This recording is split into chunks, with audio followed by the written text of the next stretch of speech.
بسم الله الرحمن الرحيم الله نور السماوات والأرض সুপ্রিয় দর্শক মণ্ডলী, সালামু আলাইকুম ওয়া রাহমাতুল্লাহি ওয়া বারাকাতুহু। প্রতিটি ধর্মই কিন্তু বিশ্ব শান্তি ও মানবতার কথা বলে, অথচ ইতিহাস প্রমাণ করে ধর্মকে ব্যবহার করে পৃথিবীর অধিকাংশ কলহ, যুদ্ধ এবং সন্ত্রাসের সূচনা হয়েছে। অহিংসা পরম ধর্মের মন্ত্রে দীক্ষিত বৌদ্ধ সন্ত্রাসীদের সন্ত্রাস, হিন্দু যোগীদের গেরুয়া সন্ত্রাস কিংবা নামধারী মুসলিম জিহাদিদের সন্ত্রাস, এ সবই আমাদের পৃথিবীতে আজ নিত্যদিনের ঘটনা। শান্তি ও মানবতার দীক্ষা দানকারী ধর্ম কিভাবে, কেন এবং কাদের দ্বারা যুদ্ধ ও সন্ত্রাসের হাতিয়ারে পরিণত হলো তা জানতেই ইমান টিভির নতুন ধারাবাহিক ধর্মের নামে সন্ত্রাস। আজকের পর্বে ইনশাআল্লাহ আমরা ইসলামের নামে সন্ত্রাস নিয়ে আলোচনা করব। সপ্তম শতকের শুরুতে ইসলামের শেষ নবী মুহাম্মদ সাল্লাল্লাহু আলাইহি ওয়াসাল্লাম কর্তৃক দ্বীনি দাওয়াতের মাধ্যমে ইসলাম ধর্মের পরিপূর্ণ সংস্করণের সূচনা হলেও অল্প সময়ের মধ্যেই এ ধর্ম বিশ্বব্যাপী ছড়িয়ে পড়ে। সার্বজনীন মানবতাবাদ ও সাম্যের মাধ্যমে বর্ণ, গোত্র, ধর্ম ও জাতিগত ভেদাভেদ বিলুপ্তকরণ, নারীর স্বাধীনতা ও সকল মানুষের সমান অধিকার এবং ন্যায় বিচার প্রতিষ্ঠার অঙ্গীকার ও বাস্তবায়নের মধ্য দিয়ে ইসলামের অনুসারীগণ অর্ধ শতাব্দীরও কম সময়ে অর্ধেক পৃথিবীতে তাদের শাসন প্রতিষ্ঠা করেন। তথাপিও ইসলামের সাম্যবাদিতা ও জবাবদিহিতার সুযোগ নিয়ে এ ধর্মের সূচনা লগ্ন হতেই অনুপ্রবেশকারী ও মুনাফিক চক্র নানা ষড়যন্ত্রের মাধ্যমে ইসলামের মধ্যে দল ও উপদল তৈরির মাধ্যমে বিভক্তির সূচনা করেছেন। এরই ধারাবাহিকতায় খারেজি, শিয়া, ইয়াজিদি হতে শুরু করে ওয়াহাবি ও সালাফি ফিতনার মধ্য দিয়ে ভিতর ও বাহিরের ষড়যন্ত্রকারীদের কল্যাণে মুসলিমগণ আজ সারা পৃথিবীতে যুদ্ধবাজ কিংবা সন্ত্রাসী বলে অভিহিত, নিগৃহীত ও নিপীড়িত। ইসলামের অনুসারীগণ সবচেয়ে বেশি ধার্মিক ও শান্তিপ্রিয় হওয়া সত্ত্বেও আজ তারা নিজেদের মধ্যে হানাহানিতে লিপ্ত। পৃথিবীর যে কোনো প্রান্তে আজ সন্ত্রাসী হামলা হলেই কোনো না কোনোভাবে তার সাথে মুসলিম পরিচয়ধারী ব্যক্তি জড়িত থাকার প্রমাণ তুলে ধরা হয়। সময়ের প্রয়োজনে আজ তাই কিভাবে এবং কেন ইসলামের সন্ত্রাসের অনুপ্রবেশ ঘটেছে তা খুঁজে বের করা আমাদের জন্য একান্ত আবশ্যক হয়ে দাঁড়িয়েছে। সারা বিশ্বে আজ মুসলিমরা সন্ত্রাসী কিংবা যুদ্ধবাজ বলে পরিচিত, কিন্তু সন্ত্রাস বা যুদ্ধ করতে হলে অস্ত্র, টাকা ও ক্ষমতা দরকার। অথচ মুসলিম পরিচয়ধারী সন্ত্রাসী ব্যক্তি বা দলের কেউই অস্ত্র উৎপাদন করে না বা ব্যবসা বাণিজ্য করে না। তাহলে তারা সন্ত্রাস বা যুদ্ধ করার অস্ত্র কোথায় পায়?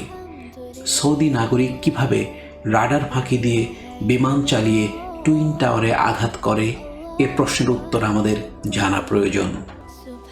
অর্থাৎ আমাদের জানতে হবে যুদ্ধ করার জন্যে বা সন্ত্রাস করার জন্যে কারা টাকা দিচ্ছে, আর এ যুদ্ধে কারা মারা যাচ্ছে এবং এ যুদ্ধের কারণে কাদের লাভ হচ্ছে।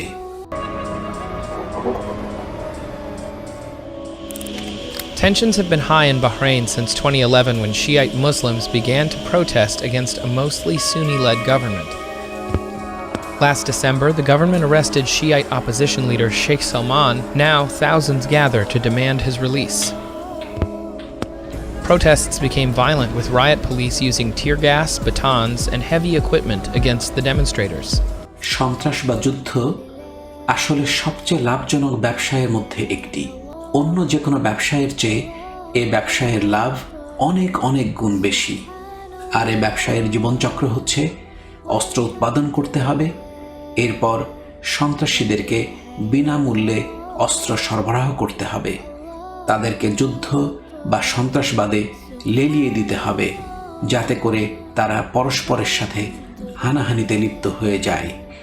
অপরপক্ষ বা সরকারের কাছে তারপর চড়া দামে অস্ত্র বিক্রি করতে হবে, যাতে করে সন্ত্রাসীদেরকে তারা প্রতিহত করার জন্যে নিজেরাও যুদ্ধে লিপ্ত হয়ে যায়।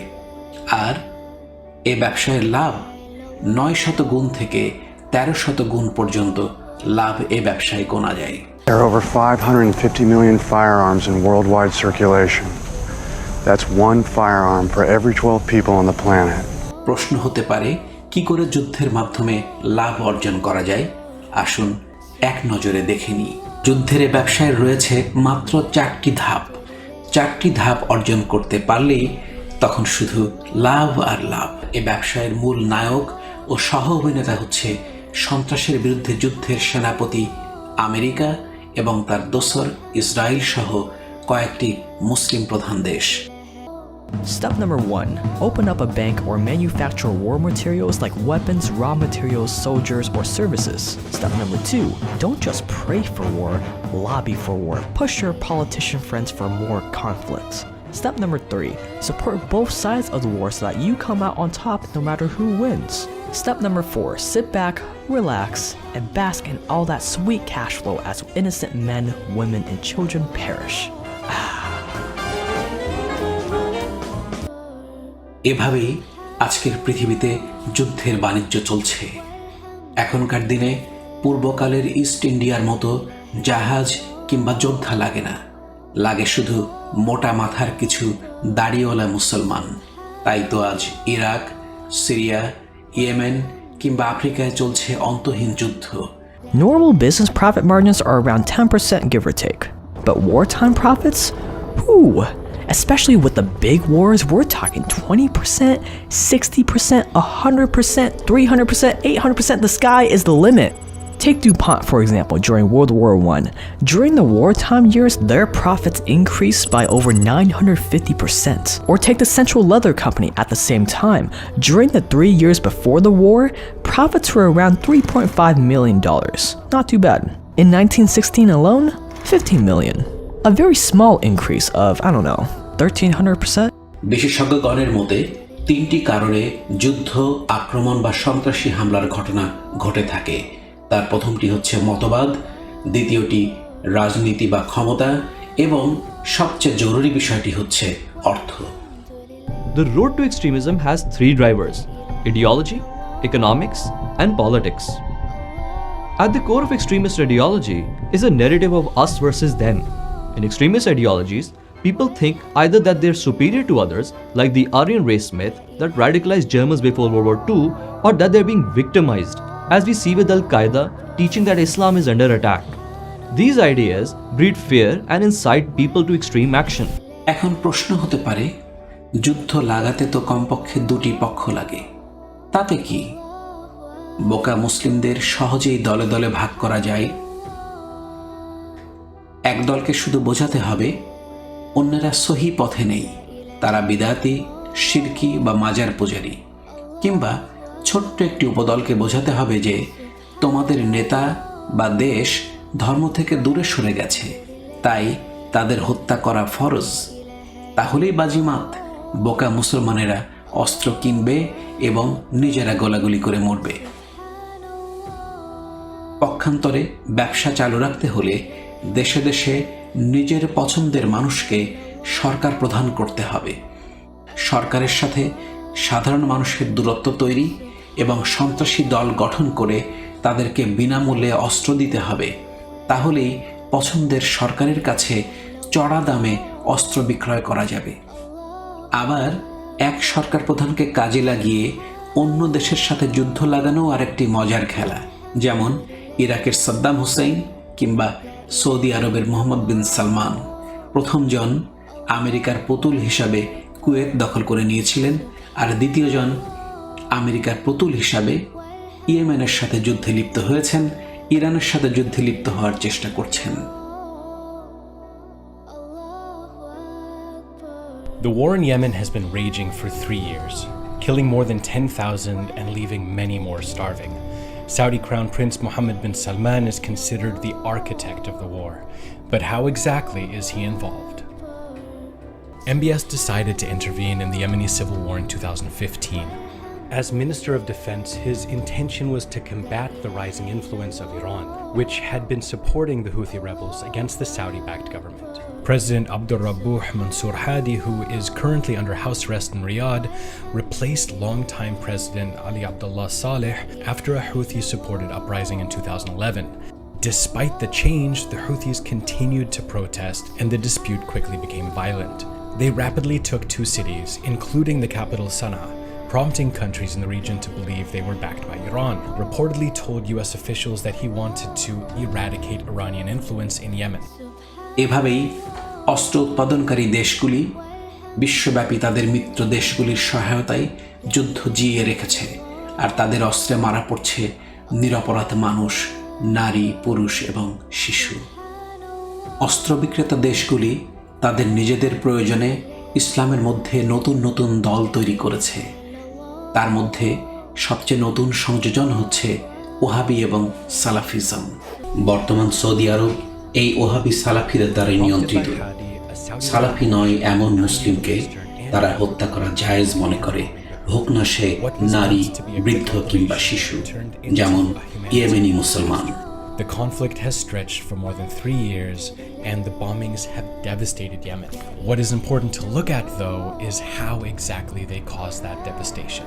The Saudi-led coalition is the only force bombing Yemen. Although the bombings initially focused on Houthi military targets, it soon sought out civilian targets such as hospitals, schools, funerals, and markets. Doctors Without Borders has reported the country's cholera treatment centers have repeatedly been bombed even after their coordinates were provided to the Saudi military. And Human Rights Watch has said that Saudi has deliberately sought to damage Yemen's production capacity. Economic targets such as factories and commercial warehouses have also been bombed. Saudi warships have physically blocked ships carrying food and supplies to Yemen, leaving the region unable to receive aid or প্রশ্ন হতে পারে, কেন মুসলমানেরা পরস্পরের সাথে যুদ্ধ করেন? এর কারণ হচ্ছে তাদেরকে কৌশলে বিভক্ত করা হয়েছে। এই কৌশলের প্রথম সূচনা হয় সুন্নি এবং শিয়াদেরকে আলাদা করার মাধ্যমে। শিয়া সম্প্রদায়ের মধ্যে এখনো পর্যন্ত 50টির মতন উপদল খুঁজে পাওয়া যায়, যার মধ্যে অন্তত 14টি খুবই সক্রিয়। পক্ষান্তরে সুন্নিদের মধ্যে 4টি মাযহাবগত ভিন্নতার পাশাপাশি বেরেলভি এবং দাবন্দি নামক 2টি নতুন দলের সূচনা হয়েছে। আর কফিনের শেষ 2টি পেরেকের মতন তৈরি হয়েছে তাবলিগি জামাত এবং সালাফিজম। মূলত সালাফিজম ওহাবিজমের একটি নতুন ধারা, যারা ইসলামের প্রচলিত ইবাদত, বিশ্বাস এবং কার্যক্রমের বিরুদ্ধে রুখে দাঁড়িয়েছে নিজেদের মতকে প্রকাশ করার জন্য, এবং তারা নিজেদের মতবাদকে প্রতিষ্ঠিত করার জন্য অন্য মুসলমানকে খুন করতেও দ্বিধাবোধ করছেন না। Islamic terrorist organizations. The Wahhabi faith traces its roots to Saudi Arabia in the 18th century.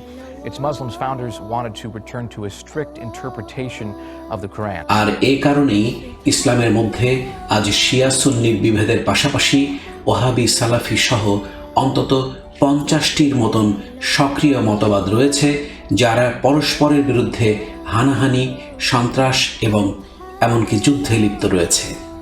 আর যেমনটি আগেই বলেছি, এ সকল মতবাদের মূল লক্ষ্য হচ্ছে ক্ষমতা ও অর্থ।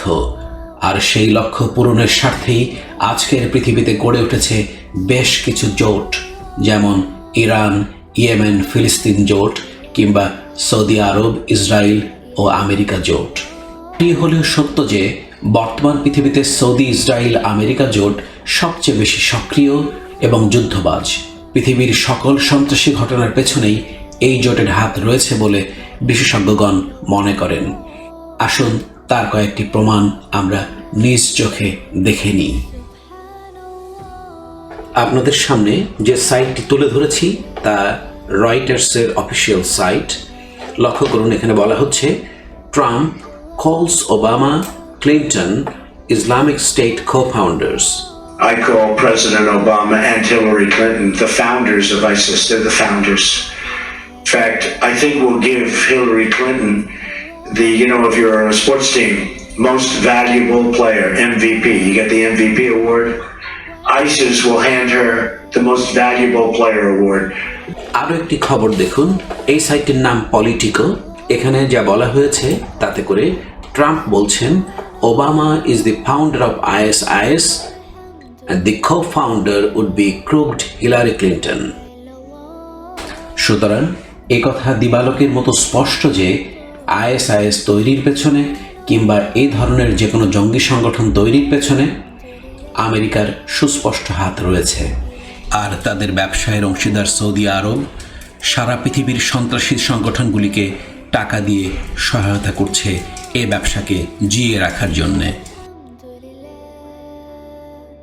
সম্মানিত দর্শক, ইনসাইড আরাবিয়ার যে পাতাটি আপনাদের সামনে তুলে ধরেছি সেখানে লক্ষ্য করুন, লেখা আছে Saudi Arabia and UAE finance terrorism through money transfer under guys of charity, অর্থাৎ চ্যারিটির নামে গোপনে সন্ত্রাসীদেরকে টাকা সরবরাহের কাজে সৌদি আরব এবং UAE নিয়োজিত রয়েছে। লক্ষ্য করুন, এখানে স্পষ্ট বলা হয়েছে Saudi funds allocated for the construction of mosques and schools were in fact invested in terrorist acts. সুতরাং মসজিদ এবং মাদ্রাসা নির্মাণের নামে সন্ত্রাসীদেরকে টাকা দেওয়ার বিষয়টি সৌদি আরবের অনেক পুরনো অভ্যাস।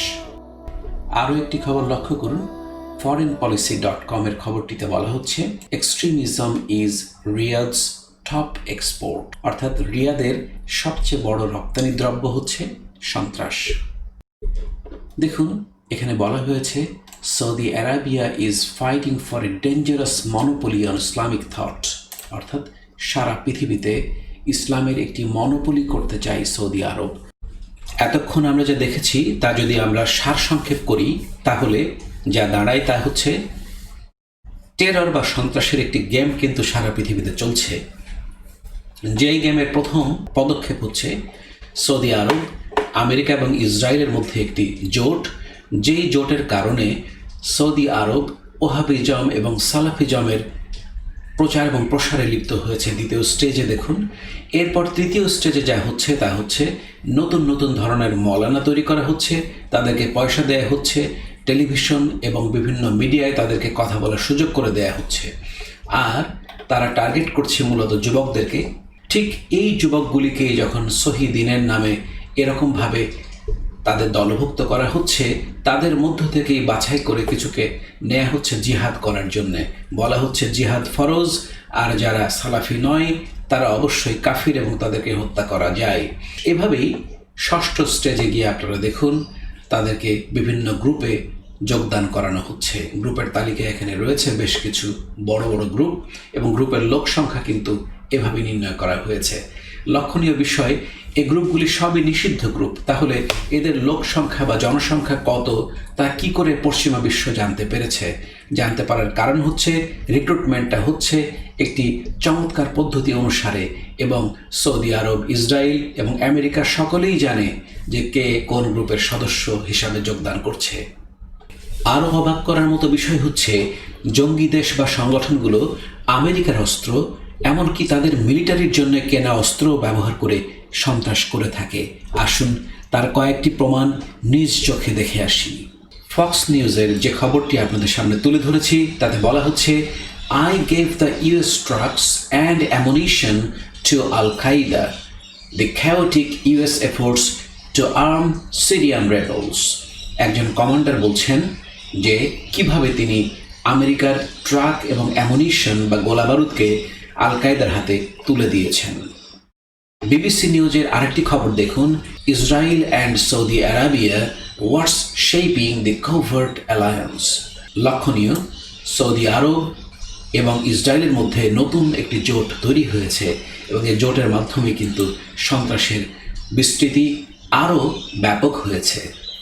এনবিসি নিউজের আরেকটি জরুরি খবর আপনাদের জানা দরকার, আর তা হচ্ছে ISIS weapons arsenal included some purchased by US government, অর্থাৎ আমেরিকার সরকার তাদের সৈন্যদের জন্য যে সকল অস্ত্র কিনেছিল তার কিছু কিছু ISIS এর সংগ্রহের মধ্যে চলে গেছে, অর্থাৎ তারা সেগুলিকে ব্যবহার করে এখন বিশ্ব সন্ত্রাস করে বেড়াচ্ছে। সবশেষ খবরটি আজকের জন্য তা হচ্ছে ফ্রন্টলাইনের খবর, US weapons, Saudi air strike, Yemeni death. সুতরাং আমেরিকা অস্ত্র বিক্রি করছে, সৌদি আরব কিনছে, ইয়েমেনকে ধ্বংস করছে, পৃথিবীর আরও বিভিন্ন দেশে তারা যুদ্ধ করছে এবং মানুষকে হত্যা করছে। এভাবেই চলছে সন্ত্রাসের খেলা। এ তো গেল বিশ্ব সন্ত্রাসের কথা। এখন চলে আসি আঞ্চলিক সন্ত্রাসের বিষয়ে। আগামী পর্বে আমরা দেখব কি করে আমাদের বাংলাদেশে জঙ্গি সংগঠনগুলো আমাদের নিকটতম প্রতিবেশীদের কাছ থেকে অর্থ এবং অস্ত্র পেয়ে যাচ্ছে। আমরা অনেকেই মনে করি আমাদের দেশে সন্ত্রাসের জন্য পাকিস্তানের হাত রয়েছে, কিন্তু পাকিস্তানের চেয়েও জরুরি আরেকটি হাত রয়েছে, তা হচ্ছে আমাদের নিকটতম প্রতিবেশী ভারত। আগামী পর্বে আমরা এই বিষয়ে বিস্তারিত আলোচনা করব। সে পর্যন্ত ভালো থাকুন, সুস্থ থাকুন। আসসালামু আলাইকুম ওয়া রাহমাতুল্লাহি ওয়া বারাকাতুহু।